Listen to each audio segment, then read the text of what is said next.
Thank you, my brother Ali. He is my brother. Every other Saturday we used to get together and pack olive oil boxes to ship across the country. And I would say he's even more Palestinian than I am. So, I'd like to say welcome, dear brothers and sisters, gathered tonight on the fourth night of Muharram. Thank you for being here. I want to thank Brother Ali and his group for the inspiration to have this unique series of lectures for the 10 days during Muharram. Ali wanted these lectures to bring people together, Muslims and non-Muslims, to speak, to share their perspective on themes of Muharram as they understand it, however incomplete or imperfect. Not being Muslim, I cannot begin to understand the history, depth, and true significance of the event at Karbala. But I feel that I can connect to the spirit of Muharram, a struggle, sacrifice, and martyrdom for a greater good and meaning. I connect to this time of reflection, intention, and deeds during Muharram to what is happening today in the world and of concern to all, Muslims and non-Muslims alike. I believe I am the only Palestinian speaker in this series, but I do not feel different or unique, as I believe that we have all become Palestinians over the last 80 years, and especially in the last 9 months, of most horrific cruelty and barbarity against the Palestinians in Gaza, and to lesser ways to those living in the West Bank. So what I speak here is not just from a Palestinian voice, but a voice that is crying out from the wilderness in which we find ourselves in as a humanity. We have come to a point, a time when oppression is so pervasive, so rampant, that we must dedicate ourselves as never before to overcome it. This is what Gaza calls us to do. Gaza is a metaphor, a model, an example for us as individuals and as a collective if we are to survive free and with human dignity. I cannot begin without first acknowledging the deep pain and loss of so many millions are suffering either as direct victims in Gaza or the rest of Palestine, their families and their people. Also, the reality of the faraway witness who is awake to the suffering of others and feels united with all humanity. They feel a different kind of sorrow. Let us note that in Arabic, the word shaheed is the same for martyr and witness. In English, we have two separate words, but the Latin root for martyr is to witness. Very significantly, for decades now, Palestinians refer to their dead killed by Israel as martyrs, not as victims. They have a sensibility of a deeper truth about death as a relationship to the whole, and not simply as an event befalling an individual. Tonight, let us declare that we are all martyrs, many in body and billions more in witness. Gaza is the mirror which reflects back at us. Who are we? What have we come to? Where are we going? What are we doing? Where are our leaders? Gaza today and Palestine for the last 75 years is a mirror into the soul of the world. In the 1990s, Massoud, a diplomat from the Arab League, said, "Palestine is the anvil of our souls." More recently, Mustafa Bayoumi, a New York professor, ended an article on Edward Said with the sentence, "Palestine will save your soul, but it will also break your heart." In the context of Muharram, the title of this talk is Gaza, a martyrdom for the world. Gaza is a scene of mass martyrdom, a zone of sacrifice for the benefit of the world. Perhaps for us assembled here as Muslims and all over the world, we are especially receptive to this message, this reality due to Muharram consciousness. My talk tonight is to insist that the martyrdom of Gaza is for the entire world, for all peoples, not just for Islam and not for the Arab world alone. Gaza is a beacon, a light not only to Muslims but to all humanity, regardless of the characteristics which distinguish us. I emphasize, not divide us, but only distinguish us in the multiplicity of being one humanity before God. It is as if we are each individual pieces in a godly puzzle, complete and whole, but perhaps lost to our true selves and the essential meaning of life on earth. We are tested by struggle, challenged to develop and to seek through sacrifice what is best in all of us. If I dare say, this is the core message of our honored Sheikh Hanif in his lectures to us. My talk is focused on Gaza as a universal message for all people oppressed in their own circumstances. Oppression is what unites us as people across the world. Generalized oppression is the state we live in, and resistance and sacrifice is what we are called to do so that we are made whole and worthy of dignity. This is the teaching of Karbala 14 centuries ago and of Gaza today. For confirmation of this, we look no further than to Nelson Mandela, who frequently declared, Palestine is the greatest moral issue of our time. And he said further, after we toppled the apartheid regime in 1994, we South Africans cannot consider ourselves free until the Palestinian people are free. It sounds impossible, even absurd, that a dot on the map, pulverized and starved, can save us when it cannot even save itself. Of course, it cannot in the sense of might and material.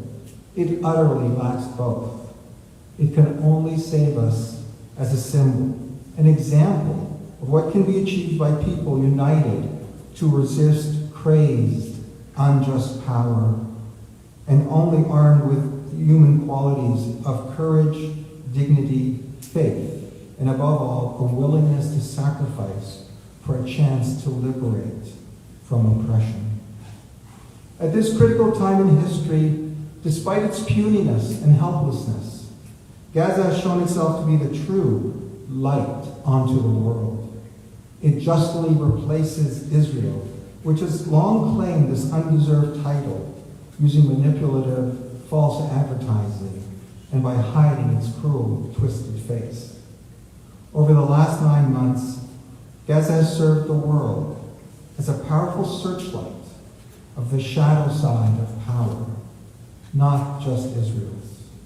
Gaza has exposed the limits of military power, both its nakedness and ultimate futility, even as power destroys with impunity. It has exposed the utter hypocrisy and moral bankruptcy of much of the West, which protects and enables Israel in its genocide. Gaza has changed the world by showing that it is possible, against overwhelming odds, to resist the most oppressive and destructive forces. Despite expecting very heavy losses, it still faced down evil with almost nothing except its own sense of sacrifice and faith. The West does not like to speak of evil or sacrifice or faith, except in cartoon tones. Yet Gaza has brought them to us as serious realities we must contend with today if there is to be a human future. To many, this message may seem unrealistic and misplaced. It can only be properly understood at the level of human spirit, which cannot be captured by numbers or measured except by another human spirit and ideal. It is offered as inspiration to us living in Anglo-America, who face our challenges with our own forms of evil and oppression. It is perhaps impossible for many, especially in the West, to understand that the people in Gaza have accepted martyrdom, reconciled themselves to death and to suffering, to have a chance at life with dignity. It is as if death gives meaning to life. Death gives life both context and content. What can we learn from Gaza? Can witnessing death from afar, as we do, give us meaning here? Even as we may want to avert our eyes from the horrors, the spirit of Gaza can be seen every day, from its most ordinary citizens to its leaders. This is what Ismail Haniyeh, Hamas's leader, said after hearing that his 3 children and grandchildren were murdered by an Israeli drone. He said, "I thank Allah for this honor that He bestowed upon us through the martyrdom of my 3 sons and grandchildren. With this pain and blood, we create hope, a future, and freedom for our people, our cause, and our nation. My martyred sons attained the honor of the time, the honor of the place, and the honor of the conclusion. My children stayed with our people in the Gaza Strip and did not leave. All our people and all the families of Gaza residents have paid a heavy price with the blood of their children, and I am one of them. The enemy is delusional if they think that by killing my sons, we will change our positions. The blood of my sons is no more precious than the blood of our martyred people in Gaza, for they are all my sons." Takbir! Allahu Akbar! Takbir! Allahu Akbar! Takbir! Allahu Akbar! To echo Haniyeh, we are all children of Gaza. We recall the words of Tennis McSweeney, an Irish martyr who died in 1920 after a 74-day hunger strike in a British prison. He said, "It is not those who inflict the most, but those that endure the most, who shall conquer." Already in 2018, long before the genocide, Norman Finkelstein wrote a book entitled Gaza, an Inquest into its Martyrdom. The book dedication reads, "To Gaza, the Truth." What did Finkelstein see then, and what do we see today? We see people that have conducted themselves with remarkable dignity, civility, community spirit, and responsibility, love and caring for the dead and the wounded, acceptance, and continuity of their faith amid the greatest cruelty. We ask, how do they do it? Gaza, more or less, has chosen a moral path. To many across the world, Gaza is a moral superpower, facing a military superpower. And in our hearts, Gaza is winning. Here we quote Brother James Baldwin, an Afro-American writer who died in 1987. And he wrote, "The relationship of morality and power is a subtle one, because ultimately, power without morality is no longer power." Also from Sister Mary Bravebird, a Lakota writer and activist with the American Indian movement, "Moral power is always more dangerous to the oppressor than political force." Israel is life-denying, and Gaza is life-affirming. In its relentless drive to genocide, we can only understand Israel as a death cult, bent on maximum brutality and staggering cruelty. Amid inexpressible sorrow, we can also admire what Gaza is doing for the world, exposing the lies, hypocrisy, and moral bankruptcy of the ruling powers. The world cannot continue to live this way. Arguably, at this late stage of capitalism, neoliberal development, we have come to a place where the people have been corralled into open mental and emotional concentration camps, living in isolation, desperation, and precarity. Some live in golden cages. Many more live in iron cages, and all in technological invisible cages. Israel takes hope. Gaza gives hope. How can Gaza save us? Gaza is inviting us to think differently about life, and death, so that we can be saved to live in greater freedom and dignity in our own circumstances. This message is not exclusively for religious or observant people. The example of Gaza speaks to all, including spiritualists and secularists, atheists. Everyone is welcome to take away what speaks to them. But take away something for the future. Gaza has given the world a life lesson in moral strength, courage through faith, endurance through spirit of sacrifice. All qualities that the world, the West especially, needs in order to survive the developing climate crisis, economic disarray, and political social dysfunction, among many other problems. We can see this in the West, in our backyard, in what I have called for many years now, global Palestine. By global Palestine, I mean Palestine as the canary in the mine, a harbinger of a future coming soon to our own neighborhoods. For decades now, Palestine has served as a laboratory and a showroom for oppression, fascism, and worse. And it has been exported for many, many years in many ways.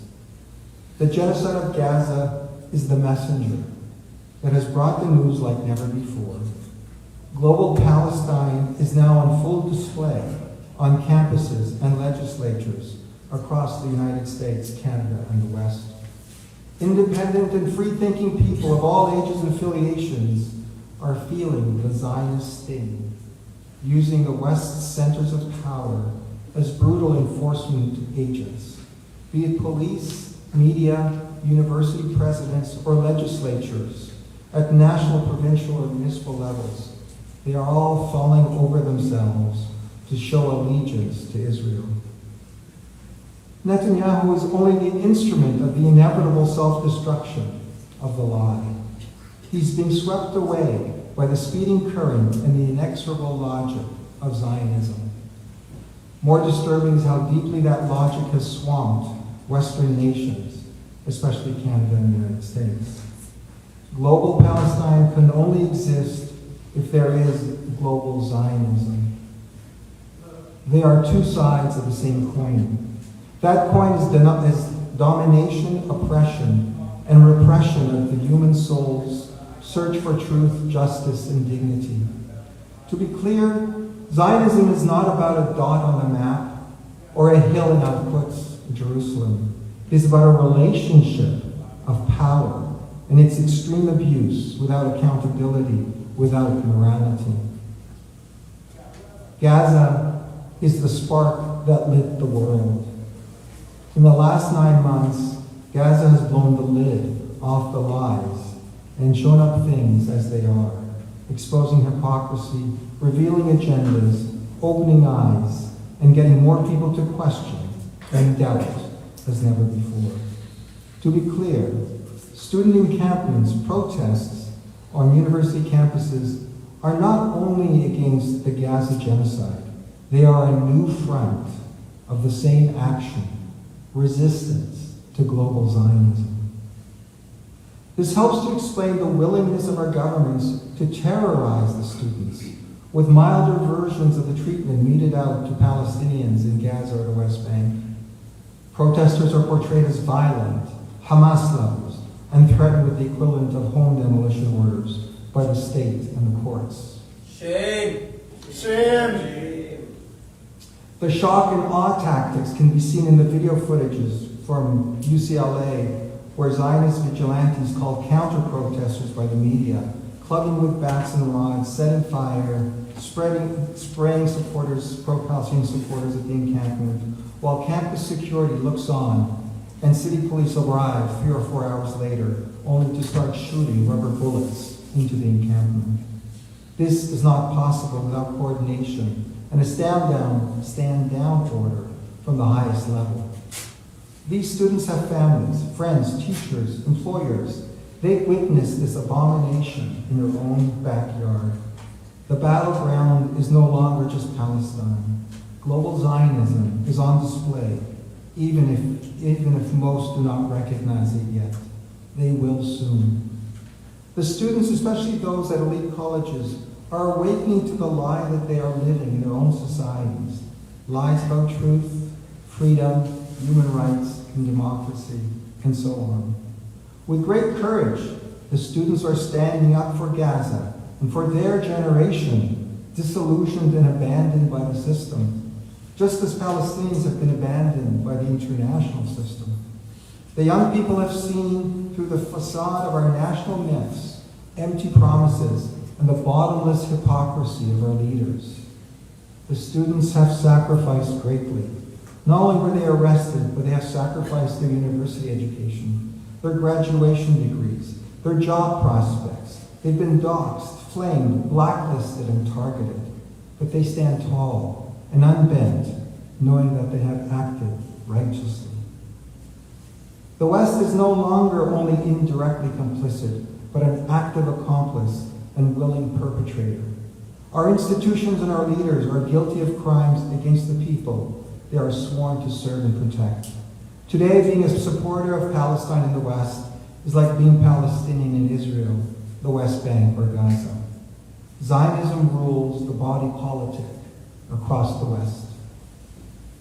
Gaza has exposed the Zionist attitude to ordinary people and the lives we live as Americans and Canadians. How do we oppose these lies? We must be Palestinian in our courage and steadfastness. Palestinians have managed in the face of murderous Israel. We do not have to die like them or be tortured. But, like never before, we can say and truly mean we are all Palestinian. How can we help Gaza?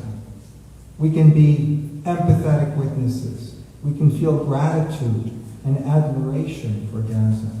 Finally, we can work and act in our own backyard, as do so many of these students, to stop our nation's complicity with Israel and turn to aiding and supporting Gaza.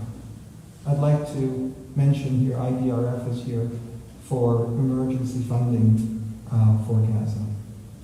Despite that, our institutional and national leadership says our friendship, our humanity, our future is tied with Israel, not with Gaza. But we know it's different. We recall the lines from the 1953 play, The Crucible, by Arthur Miller. And he says, "This is a sharp time. Now, a precise time.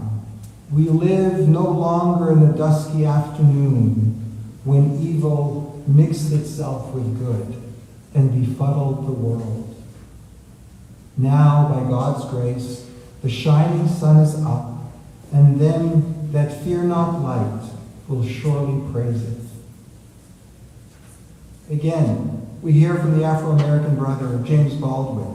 He writes, "For power truly to feel menaced, it must somehow sense itself in the presence of another power, or more accurately, an energy, which it has not known how to define, and therefore does not know how to control.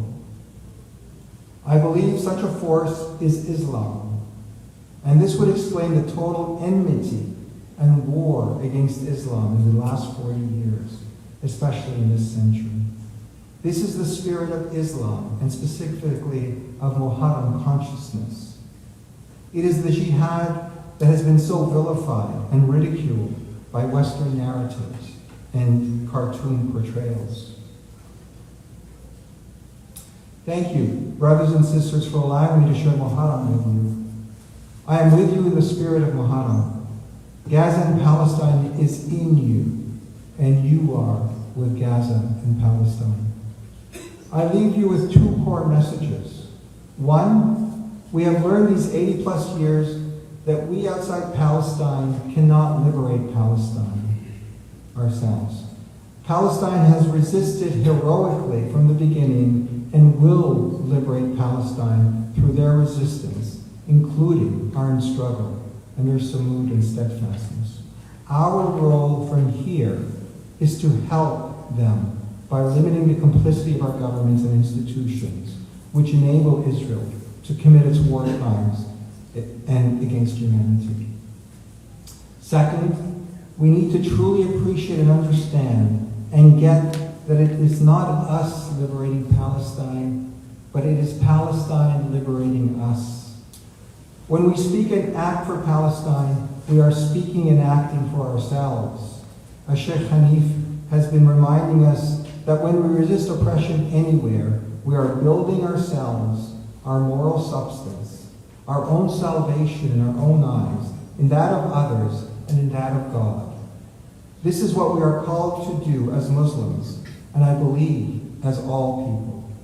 Muharram is special for the consciousness and urgency it brings. Let us not lose that moment, that opportunity to feel the strength within us as individuals, as an ummah, and as a humanity. One last thought to keep with you for the next year.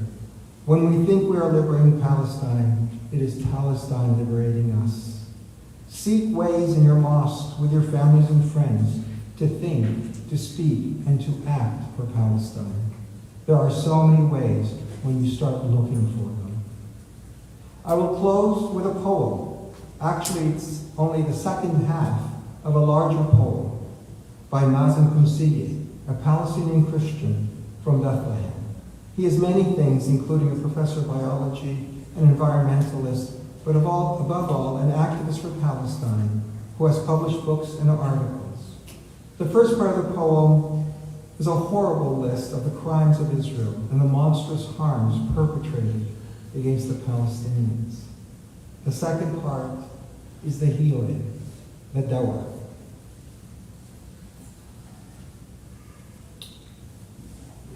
To all this, there is an antidote available. Resistance is possible. We resist by insisting on our rights, to return, to live, to eat, to kindle our lights, to hope, to live, to plant our trees, to tend to our vegetables and our bees. And we believe that to exist means to resist. And to resist means to live free, like human beings should be. For there is no other path to avoid the wrath, to live meaningfully and die peacefully. And when I am dead, let it be said, here lies a good troublemaker of actions and ideas, a baker, born poor, died poor, helped others in the short tour in the land of his birth, lived a rich life in resistance, with dogged persistence. The hope alive he kept, for justice he wept, injustice he wept. The path of struggle he traveled, through storms he pedaled. May he get his wish to die resisting, and he lived joyfully participating in life's sorrows, dodging arrows, not resting, fully loving, meaningfully living, peacefully dying. The title of this poem is May He Live and Die Resisting. This is the message for tonight and for Muharram. Thank you. Allahu Akbar! Allahu Akbar! Allahu Akbar! صلوا على محمد وآل محمد. Allahumma salli ala Muhammad wa ali Muhammad. Free, free Palestine! Free, free Palestine! Free, free Palestine! Free, free Palestine! Free, free Palestine! Free, free Palestine! Thank you, dear friends. Thank you, Brother Robert. You have this mic on? MashaAllah. So, we have some time. So if brothers and sisters have questions for Robert, you can come up to the microphone and ask a question. If there is any questions.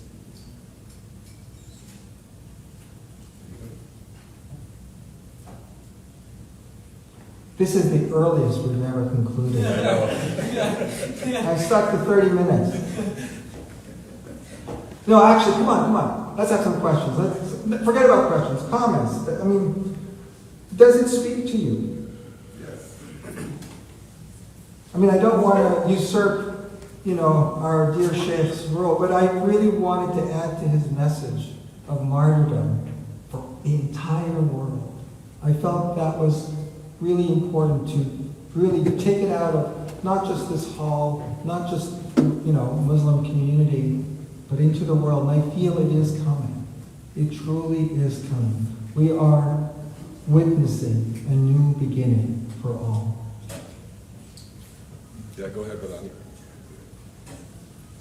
I just want to add, Bismillahirrahmanirrahim. The resistance are coming from outside. The resistance are coming from Iraq. The resistance are coming from Syria. The resistance are coming from Lebanon. The resistance is coming from Yemen. The resistance are coming from the hearts of Muslims around the world. There are brothers and they in Pakistan eager to come to the front, but the Arab states surrounding the occupied land wouldn't make a way for them. There are brothers and they in Afghanistan feel the same way. So there's not a lack of support for this noble holy cause. It's the traitorous regime that borders occupied Palestine that wouldn't make a way, like Egypt and Jordan and those guys like that. So Alhamdulillah, and I didn't mention the Islamic Republic of Iran.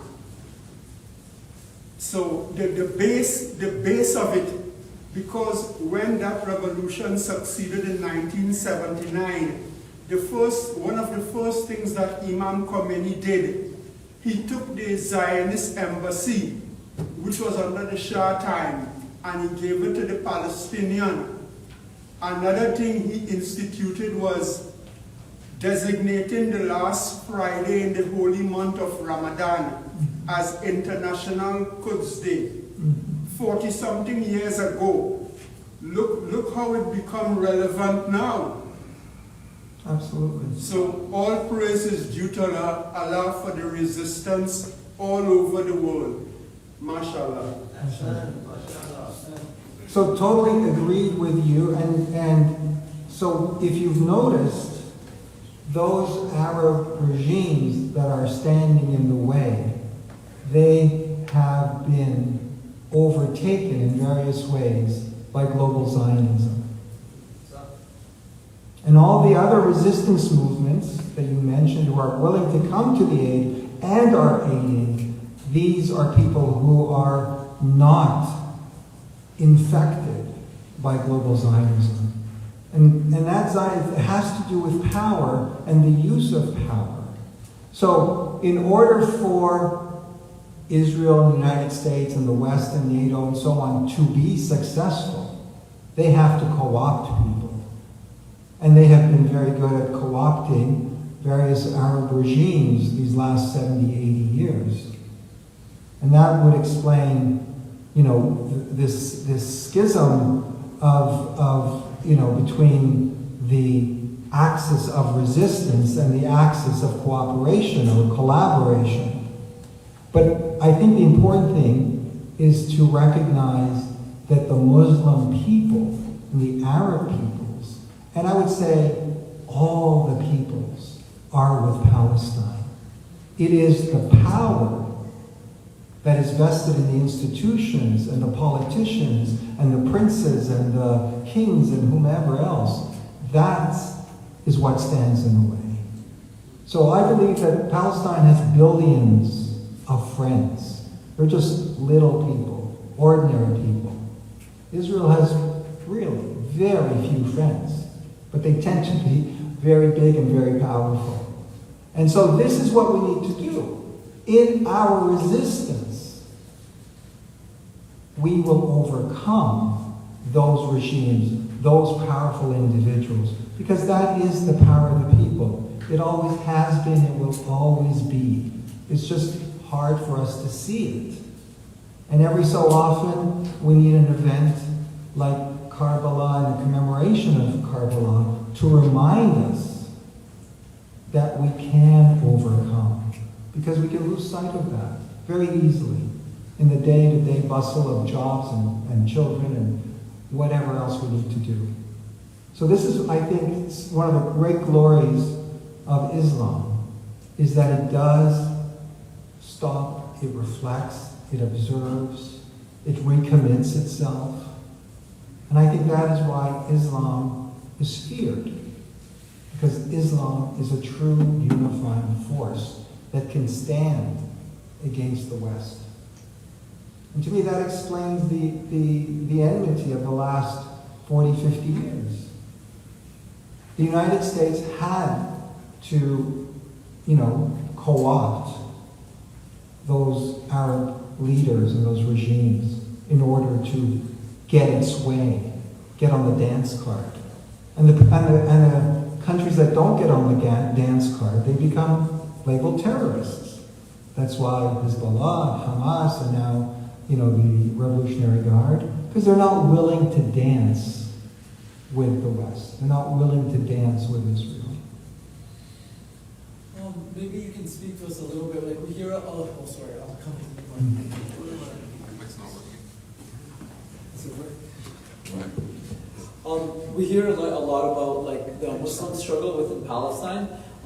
Maybe you can speak to us like a little bit about the state of like Christianity within Palestine and under the Israeli regime, Yeah. and maybe if you can also like talk to how it was before the Nakba, Yeah. and how it is like now as Right. compared to. Yes, that's a very good question.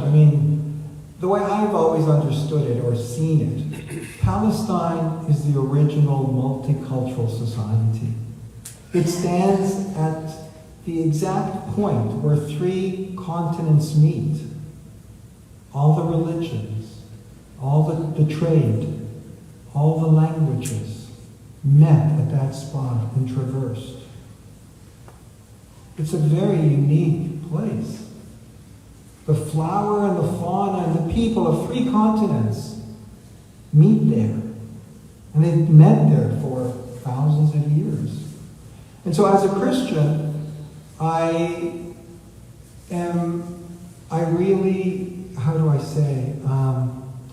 mourn that loss.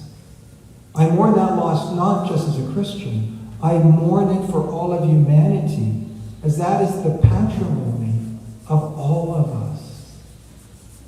And Palestine, or Palestinians, going back centuries, viewed that as a universal space, that it belonged to all of humanity. The Zionist project came in and said, this is now Jewish property.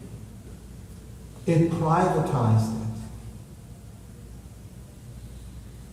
And that, I think, is a loss to the entire world.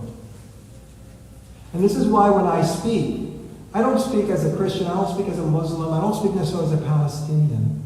I speak as best as I can in universal terms.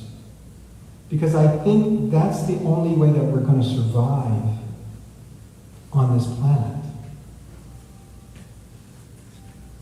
So we distinguish each other by languages and color and this and that. It's all wonderful. But we also recognize, it's one humanity, in the presence of God. It's a unity. So back specifically to your question, Christians have left. At one point, Christians were 12, 15% of Palestine's population prior to the Nakba. And now it's probably less than 1%.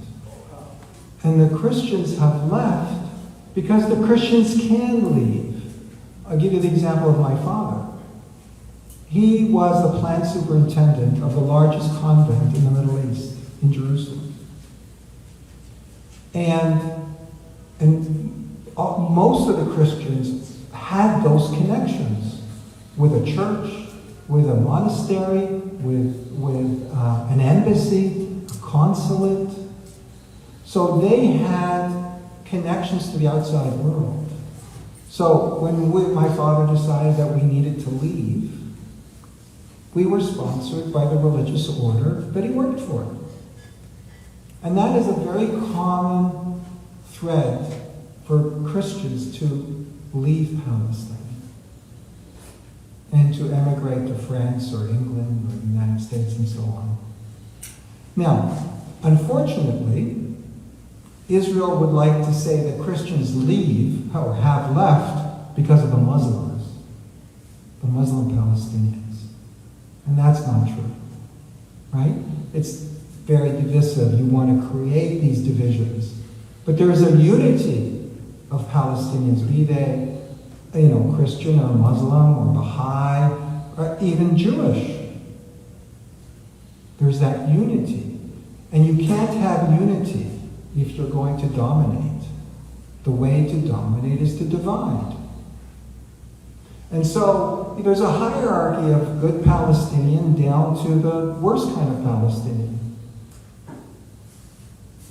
And and Israel knows how to work that scheme. And it gets its way. But things are changing. This is the exciting moment that we are living. And I'm sure every person in this room has been saying, when will that day come? What will it look like? And in a way, not that we can predetermine anything, we can just see the glimpses of possibilities of change. And positive change, not change to the worse, because that's what we're used to. Change usually is worse. Thankfully, with God's help, we can look to better change, not worse change. So I hope that... Thank you so much.